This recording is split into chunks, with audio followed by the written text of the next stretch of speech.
Ver af hoor ek die melankolieke klank van kerkklokke.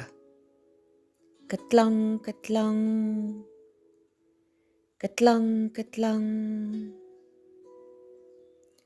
Dit was 'n lang week. My lyf is moeg. My siel is moeg. My gees, my gees wil aanbid.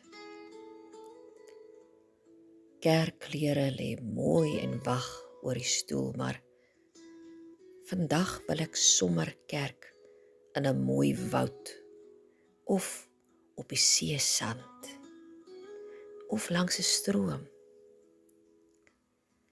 Soos die ligte briesie daar buite, waai ek verby die kuierende kerkmense in by die deure.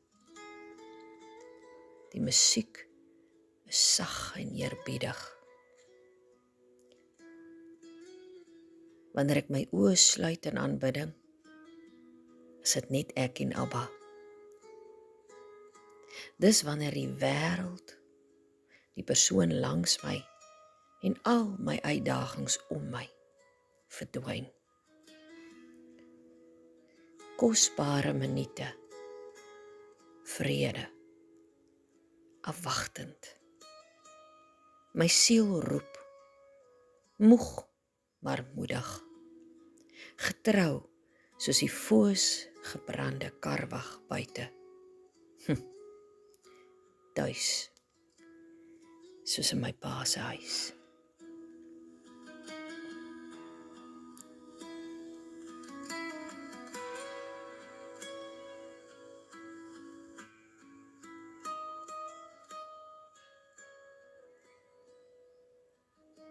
Mag jou dankie-lys altyd langer wees as jou kla en jou vraelys.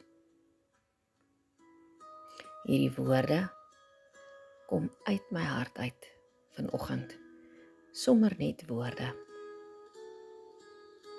oor 'n bietjie sabbatsrus. Miskien het jy dit vandag nodig. Be blessed and always be that blessing too. Mooi loop.